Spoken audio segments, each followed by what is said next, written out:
Sermon 137 de saint Augustin, le bon pasteur, suite. Comment donc ces ecclésiastiques qui se conduisent mal faussent-ils la pensée du Seigneur quand on leur oppose qu'il a eu raison de déclarer « Faites ce qu'ils disent, gardez-vous de faire ce qu'ils font ». La sentence est irréprochable, répond-il. Il vous est dit de faire ce que nous disons et de ne pas faire ce que nous faisons. C'est qu'il ne vous est pas permis d'offrir le sacrifice que nous offrons. Quelle supercherie de la part de ces mercenaires! Ah, s'ils étaient de vrais pasteurs, ils ne parleraient pas ainsi. Aussi, pour leur fermer la bouche, il suffit d'observer la suite des paroles du Seigneur. Ils sont assis, dit-il, sur la chair de Moïse. Faites ce qu'ils disent, mais gardez-vous de faire ce qu'ils font, car ils disent et ne font pas. Que signifie ce langage, mes frères ? S'il était ici question du sacrifice à offrir, nous ne lirions point « ils disent et ne font pas », car le sacrifice est une action, c'est une offrande faite à Dieu. Qu'est-ce donc qu'ils disent sans le faire ? Le voici dans les paroles qui suivent. Il lie des fardeaux pesants et qu'on ne peut porter, et les place sur les épaules des hommes sans vouloir même les remuer du doigt. Matthieu chapitre 23 versets 2 à 4. Voilà des reproches manifestes et clairement exprimés. Mais en voulant fausser la pensée du Seigneur, ces malheureux montrent que dans l'Église, ils ne cherchent que leurs propres avantages et qu'ils n'ont pas lu l'Évangile. S'ils en connaissaient seulement une page et en avaient lu le texte entier, jamais ils n'avanceraient ce qu'ils osent avancer.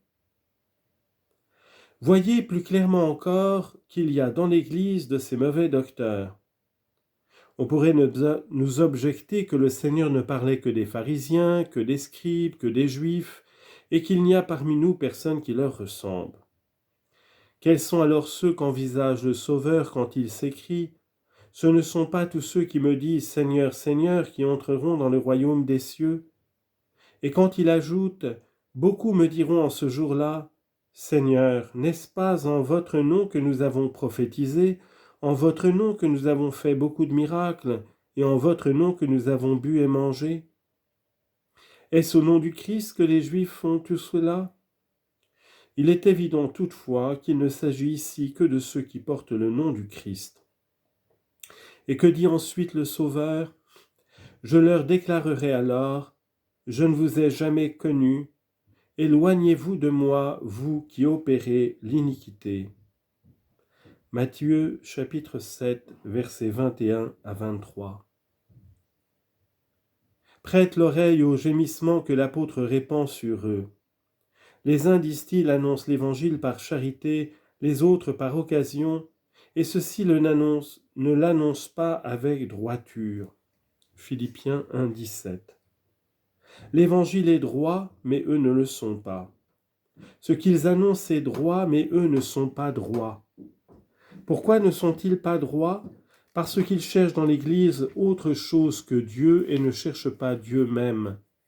S'ils cherchaient Dieu, ils seraient purs, attendu que Dieu est le légitime époux de l'âme et que de chercher en Dieu autre chose que Dieu même, ce n'est pas le chercher purement. En voici la preuve, mes frères. Une épouse n'est pas pure si elle aime son mari parce qu'il est riche.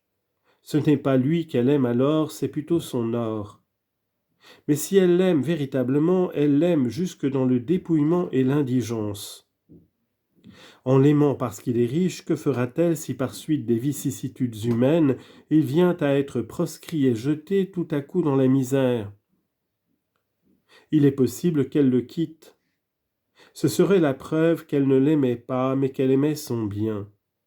Car si elle l'aimait réellement, elle l'aimerait plus vivement encore quand il tombe dans la pauvreté, puisque la compassion se joindrait en elle à l'amour.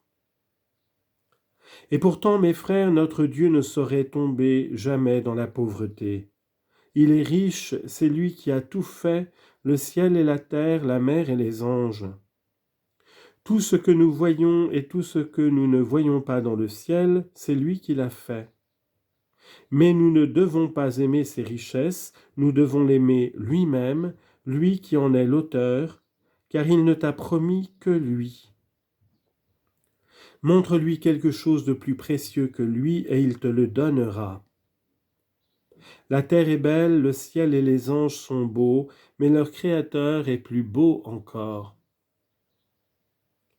Ainsi donc, ceux qui annoncent Dieu avec amour, ceux qui annoncent Dieu pour Dieu même, ceux-là sont de vrais pasteurs et non pas des mercenaires. Leur âme est pure comme l'exigeait notre Seigneur Jésus-Christ quand il disait à Pierre, « Pierre, m'aimes-tu ? M'aimes-tu, c'est-à-dire es-tu pur ? N'as-tu pas un cœur adultère ? Est-ce tes intérêts et non pas les miens que tu cherches dans l'Église ? Ah, si tu es pur, tu m'aimes. Paie mes brebis. » Jean 21, 15. Tu ne seras pas un mercenaire, mais un vrai pasteur. Pour ceux qui excitent les gémissements de l'apôtre, il ne prêchait pas l'Évangile avec pureté. Que dit néanmoins l'apôtre ? Mais qu'importe pourvu que le Christ soit annoncé de quelque manière que ce puisse être, ou par occasion, ou par un vrai zèle. Philippiens 1, 18. C'est tolérer des mercenaires. Le pasteur annonce le Christ avec un vrai zèle. Le mercenaire l'annonce par occasion et avec d'autres vues. Ils le prêchent toutefois l'un et l'autre. Écoute ce cri d'un vrai pasteur. Pourvu, dit Paul, que le Christ soit prêché ou par occasion ou par un vrai zèle, ce bon pasteur laisse agir les mercenaires. Ils font le bien où ils peuvent, ils sont utiles autant qu'ils en sont capables. Avait-il dans d'autres circonstances besoin de quelqu'un qui pût servir de modèle aux faibles ? Il écrivait « Je vous ai envoyé Timothée pour vous rappeler mes voies. » 1 Corinthiens 4, 17. Qu'est-ce à dire ? Je vous ai envoyé un pasteur qui doit vous rappeler mes voies parce qu'il se conduit comme je me conduis. Que dit-il encore de ce pasteur qu'il envoie ailleurs ? Je n'ai personne qui me soit aussi intimement uni et qui s'inquiète pour vous avec une affection aussi sincère. Mais n'avait-il pas avec lui beaucoup de disciples ? Lisez encore. C'est que tous cherchent leur intérêt et non les intérêts de Jésus-Christ. Philippiens chapitre 2, versets 20 et 21. En d'autres termes, j'ai voulu vous envoyer un pasteur, car il y a beaucoup de mercenaires, et il ne fallait pas vous en envoyer maintenant. On peut dans d'autres occasions et pour d'autres affaires envoyer un mercenaire, mais il fallait un pasteur pour ce que Paul avait en vue. Hélas, il en trouve un à peine dans ce grand nombre de mercenaires. C'est qu'effectivement, il y a beaucoup de mercenaires et peu de pasteurs. Cependant, qu'est-il dit des mercenaires ? En vérité, je vous le déclare, ils ont reçu leur récompense. Matthieu 6, 2. Du pasteur au contraire que nous enseigne l'apôtre, quiconque se tient pur de ces choses sera un vase d'honneur sanctifié et utile au Seigneur, préparé pour toutes les bonnes œuvres. Non pas pour quelques-unes, mais pour toutes.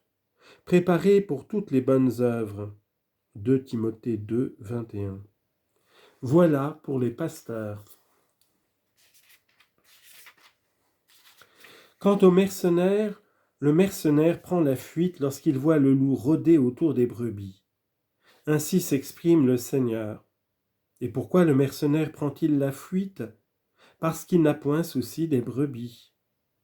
Par conséquent, le mercenaire rend des services tant qu'il ne voit ni loup, ni voleur, ni larron.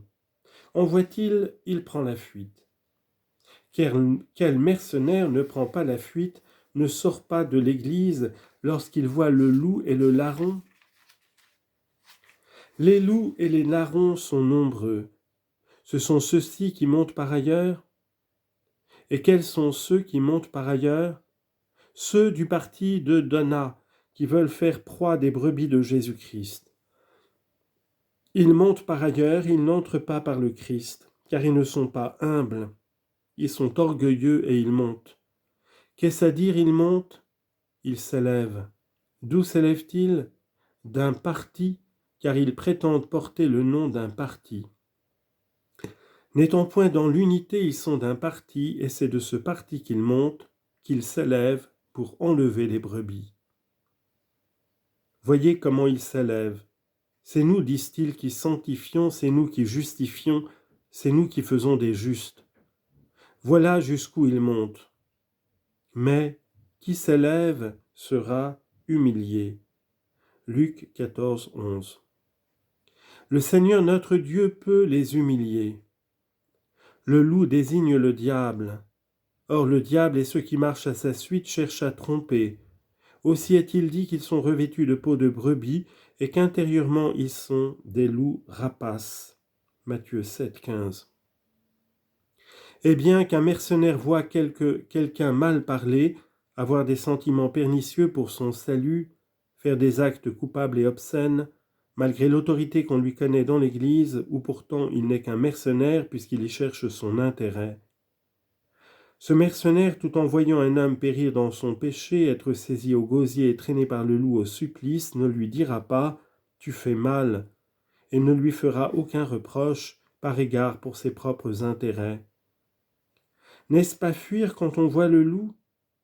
En ne disant pas « tu fais le mal », ce n'est pas le corps, c'est l'âme qui prend la fuite. Le corps est immobile, mais le cœur s'en va quand on voit un pécheur et qu'on ne lui dit pas « tu fais mal », quand on va même jusqu'à s'entendre avec lui.